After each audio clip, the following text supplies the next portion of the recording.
अऊज़ु बिल्लाहि मिनश्शैतानिर्रजीम बिस्मिल्लाहिर्रहमानिर्रहीम अल्लाहुम्मा सल्लि अला मुहम्मदिन व आलि मुहम्मद। आज थोड़ा सा माइक्रोबायोलॉजी के हवाले से आपसे बात करने का दिल चाह रहा है। एक टेस्ट होता है माइक्रोबायोलॉजी में, उस टेस्ट का नाम है हीम अग्लूटिनेशन इनहिबिशन टेस्ट।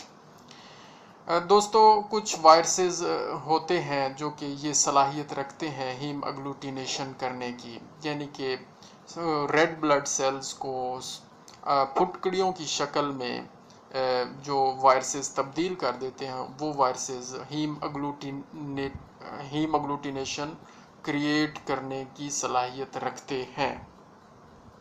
तो हीमोग्लूटिनेशन देने वाले वायरस की ये सलाहियत मखसूस एंटीबॉडीज़ की मदद से रोक दी जाती है। इस टेस्ट में, हीम अग्लूटिनेशन इनहिबिशन टेस्ट में, वायरस की ये जो सलाहियत होती है हीम अग्लूटिनेशन करने की, इस सलाहियत को रोक दिया जाता है मखसूस एंटीबॉडीज़ के इस्तेमाल से।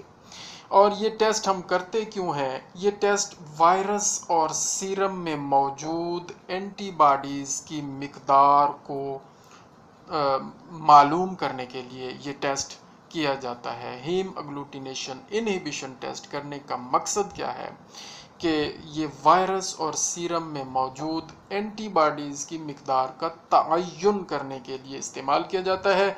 इस टेस्ट में एंटीजन या एंटीबॉडी में से किसी एक की मिकदार को मुस्तकिल रखा जाता है, जबकि दूसरी चीज़ की मिकदार को बतदरीज कम करते जाते हैं और फिर इस तरह टाइटर को मालूम किया जाता है। इसकी तफसील अभी हम आपको बताते हैं। इसमें सामान जो हमें चाहिए इस टेस्ट के लिए, इस टेस्ट में सामान वही होगा जो हीम अग्लूटिनेशन टेस्ट के लिए चाहिए। एक इजाफी चीज़ इस्तेमाल होती है हीम अग्लूटिनेशन इनहिबिशन टेस्ट में, और वो इजाफी चीज़ है सीरम, जिसमें एंटीबॉडीज़ की तशखीस की जाती है, जिसमें एंटीबॉडीज़ का तशखीस करना मकसूद हो। तरीकाकार ये है, इसमें 9 स्टेप्स हैं जी, बड़े आसान हैं और बड़े इजी हैं। सबसे पहले हमने माइक्रो टाइट्रेशन प्लेट लेनी है, उसके अंदर वेल्स बने होते हैं। उन वेल्स में नॉर्मल सेलाइन 50 माइक्रोलीटर हर वेल के अंदर डाल देना है। माइक्रो टाइट्रेशन प्लेट्स में बने हुए जो वेल्स होते हैं उनके अंदर नॉर्मल सेलाइन हमने 50 माइक्रोलीटर हर वेल के अंदर डाल देना है। दूसरे नंबर पर करना यह है कि अब सीरम का वो नमूना जिसमें एंटीबॉडीज़ की तशखीस करनी है, उस सीरम के नमूने में से हमने 50 माइक्रोलीटर पहले वेल के अंदर डाल देना है।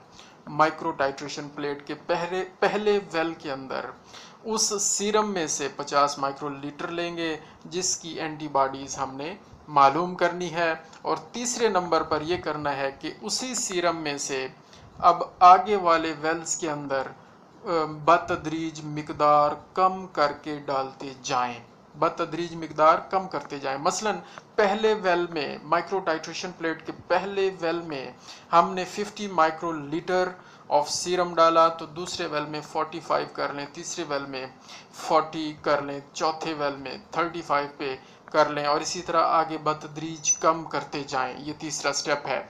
चौथे नंबर पर हमने हीम अग्लूटिनेशन इनहिबिशन टेस्ट में करना यह है कि पहले से तशखीस शुदा एंटीजन वायरस ख़ास मिकदार में, एक स्पेसिफिक अमाउंट, स्पेसिफिक क्वांटिटी में हमने हर वेल के अंदर डालना है। एंटीजन की मिकदार, वो एंटीजन जिसको हमने पहले से डायग्नोज कर लिया हुआ है, जिसका हमें पहले से पता है, पहले से तशखीस शुदा है, डायग्नोज्ड है, उस वायरस की एक ख़ास मिकदार सब में बराबर बराबर डालेंगे, सब वेल्स के अंदर डाल देंगे। पांचवें नंबर पर यह होगा कि अब इस प्लेट को, माइक्रो टाइट्रेशन प्लेट को, जिसके अंदर सबसे पहले हमने नॉर्मल सेलाइन डाला 50 माइक्रोलीटर तमाम वेल्स के अंदर, दूसरे नंबर पर पहले वेल के अंदर 50 माइक्रोलीटर सीरम का डाला, जिसकी एंटीबॉडीज़ हमने मालूम करनी है, और तीसरे स्टेप पे हमने ये किया कि उस सीरम की मिकदार बाकी तमाम वेल्स में बतदरीज कम करके डालते गए, कम करते गए और डालते गए। और चौथे नंबर पर हमने ये किया कि पहले से तशखीस शुदा एंटीजन वायरस को एक ख़ास मिकदार में तमाम wells of micro titration plate के अंदर डाल दिया। और पाँचवें नंबर पर यह करना है कि अब इस प्लेट को इनक्यूबेटर के अंदर रख देना है 30 मिनट के लिए। इनक्यूबेटर के अंदर 30 मिनट के लिए इस प्लेट को रख देना है। इस दौरान होगा क्या, इस दौरान अगर ये एंटीबॉडीज़ एक दूसरे के लिए मखसूस हुई, स्पेसिफिक हुई, तो दोनों आपस में जुड़ जाएंगी। और अगर एंटीबॉडीज़ और एंटीजन एक दूसरे के लिए स्पेसिफिक न हुए तो ये एक दूसरे से नहीं जुड़ेंगी और एंटीजन जो पहले से तशखीस शुदा वायरस था वो आज़ाद रहेगा। तो अब छठा स्टेप ये है कि छठे स्टेप के तौर पर 30 मिनट गुजरने के बाद हमने करना यह है कि तमाम wells of micro titration plate में सुर्ख खुलियों का महलूल डालना है बराबर मिकदार में।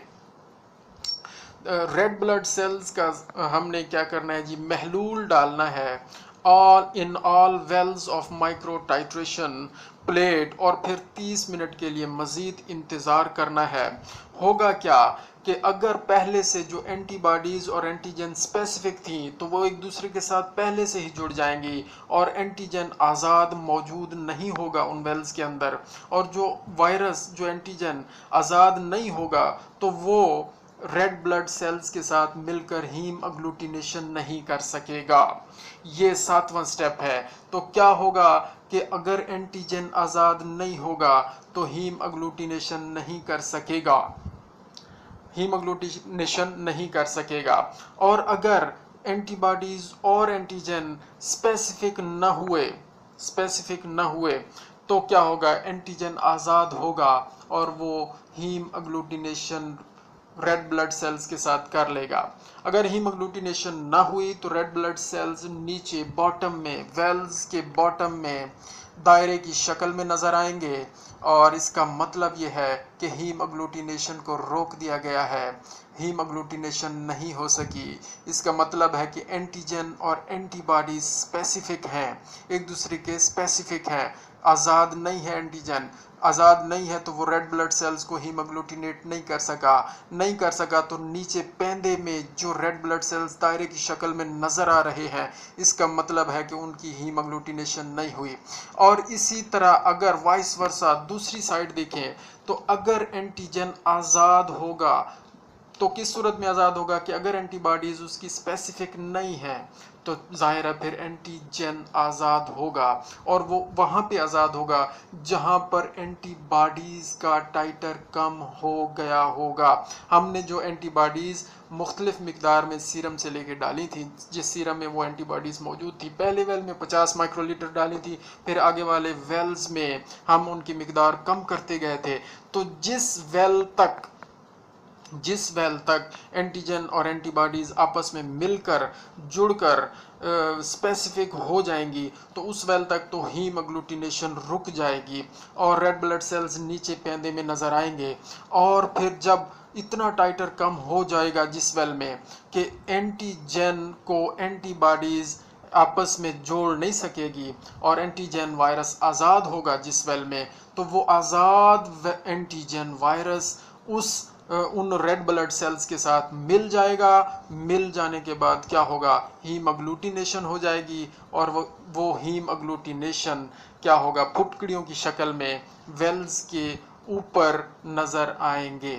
फुटकड़ियों की शक्ल में वो रेड ब्लड सेल्स वेल्स के ऊपर नज़र आएंगे। इसका मतलब है हीम अग्लूटिनेशन इनहिबिशन नहीं हुई। इनहिबिशन जो नहीं हुई, हीम अग्लूटिनेशन इनहिबिशन ना होने की वजह से ये टेस्ट नेगेटिव कहलाएगा। हीम अग्लूटिनेशन अगर हो गई तो इस हीम अग्लूटिनेशन इनहिबिशन अगर हो गई तो टेस्ट पॉजिटिव है, इसका मतलब है इनहिबिशन हुई है। और अगर हीम अग्लूटिनेशन इनहिबिशन नहीं हुई, हीम अग्लूटिनेशन इनहिबिशन नहीं कर सका, तो इसका मतलब है कि ये टेस्ट नेगेटिव है। थैंक यू वेरी मच, जज़ाकल्लाह। फिर एक नए टेस्ट के साथ इंशाल्लाह हाजिर होंगे। अल्लाहुम्मा सल्लि अला मुहम्मदिन व आलि मुहम्मद व अज्जिल फरजहुम।